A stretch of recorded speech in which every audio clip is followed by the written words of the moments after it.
പുറപ്പാട് പുസ്തകം അധ്യായം 24. അവൻ പിന്നെയും മോശയോട്, നീയും അഹ്റോനും നാദാബും അബീഹുവും ഇസ്രായേൽ മൂപ്പന്മാരിൽ 70 പേരും യഹോവയുടെ അടുക്കൽ കയറി വന്ന് ദൂരത്ത് നിന്ന് നമസ്കരിപ്പിൻ. മോശ മാത്രം യഹോവയ്ക്ക് അടുത്ത് വരട്ടെ, അവർ അടുത്ത് വരരുത്. ജനം അവനോടുകൂടെ കയറി വരികയുമരുത് എന്ന് കൽപ്പിച്ചു. എന്നാറെ മോശ വന്ന് യഹോവയുടെ വചനങ്ങളും ന്യായങ്ങളും എല്ലാം ജനത്തെ അറിയിച്ചു. യഹോവ കൽപ്പിച്ച സകല കാര്യങ്ങളും ഞങ്ങൾ ചെയ്യും എന്ന് ജനമൊക്കെയും ഏക ശബ്ദത്തോടെ ഉത്തരം പറഞ്ഞു.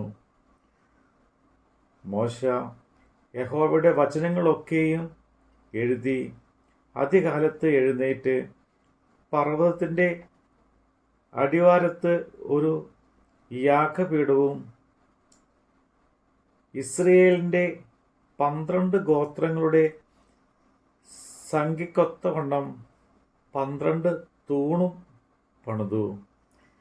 പിന്നെ അവൻ ഇസ്രായേൽ മക്കളിൽ ചില ബാല്യക്കാരെ അയച്ച് അവർ ഹോമയാഗങ്ങളെ കഴിച്ച് യഹോവയ്ക്ക് സമാധാന യാഗങ്ങളെ കാളകളെയും അർപ്പിച്ചു.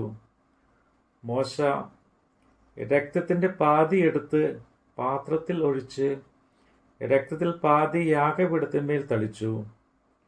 അവൻ നിയമപുസ്തകം എടുത്ത് ജനം കേൾക്കെ വായിച്ചു. യഹോവ കൽപ്പിച്ചതൊക്കെയും ഞങ്ങൾ അനുസരിച്ച് നടക്കുമെന്ന് അവർ പറഞ്ഞു. അപ്പോൾ മോശ രക്തമെടുത്ത് ജനത്തിൻ്റെ മേൽ തളിച്ചു. ഈ സകല വചനങ്ങളും ആധാരമാക്കി യഹോവ നിങ്ങളോട് ചെയ്തിരിക്കുന്ന നിയമത്തിൻ്റെ രക്തം ഇതാ എന്ന് പറഞ്ഞു.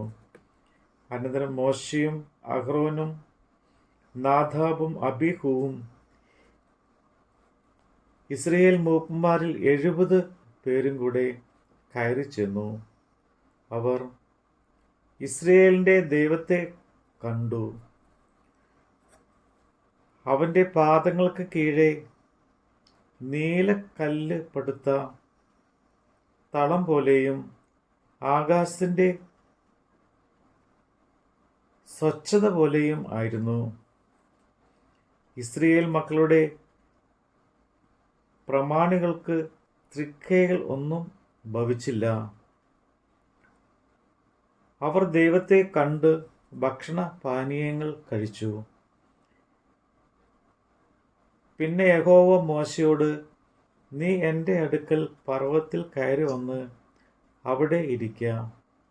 ഞാൻ നിനക്ക് കൽപ്പനകളും നീ അവരെ ഉപദേശിച്ചു കൊണ്ടതിന് ഞാൻ എഴുതിയ ന്യായപ്രമാണവും കൽപ്പനകളും തരും എന്ന് അരുളി ചെയ്തു. അങ്ങനെ മോശ അവൻ്റെ ശുശ്രൂഷകനുമായ യോശുവയും എഴുന്നേറ്റ് മോശ ദൈവത്തിൻ്റെ പർവ്വതത്തിൽ കയറി. അവൻ മൂപ്പന്മാരോട്, ഞങ്ങൾ നിങ്ങളുടെ അടുക്കൽ മടങ്ങി വരുവോളം ഇവിടെ താമസിപ്പിൻ. അഹ്റോനും ഹൂരും നിങ്ങളുടെ കൂടെ ഉണ്ടല്ലോ. ആർക്കെങ്കിലും വല്ല കാര്യമുണ്ടായാൽ അവൻ അവരുടെ അടുക്കൽ ചെല്ലട്ടെ എന്ന് പറഞ്ഞു. അങ്ങനെ മോശ പർവ്വതത്തിൽ കയറിപ്പോയി. ഒരു മേഘം പർവ്വതത്തെ മൂടി. യഹോവയുടെ തേജസ്സും സീനായി പർവ്വതത്തിൽ ആവസിച്ചു. മേഘം 6 ദിവസം അതിനെ മൂടിയിരുന്നു. അവൻ 7-ാം ദിവസം മേഘത്തിൻ്റെ നടുവിൽ നിന്ന് മോശയെ വിളിച്ചു. യഹോവയുടെ തേജസ്സിൻ്റെ കാഴ്ച പർവ്വതത്തിൻ്റെ മുകളിൽ കത്തുന്ന തീ പോലെ ഇസ്രായേൽ മക്കൾക്ക് തോന്നി. മോശയോ മേഘത്തിൻ്റെ നടുവിൽ പർവ്വതത്തിൽ കയറി. മോശ 40 പകലും 40 രാവും പർവ്വതത്തിൽ ആയിരുന്നു. നമ്മുടെ കർത്താവിൻ്റെ വചനമാണ് നമ്മൾ കേട്ടത്.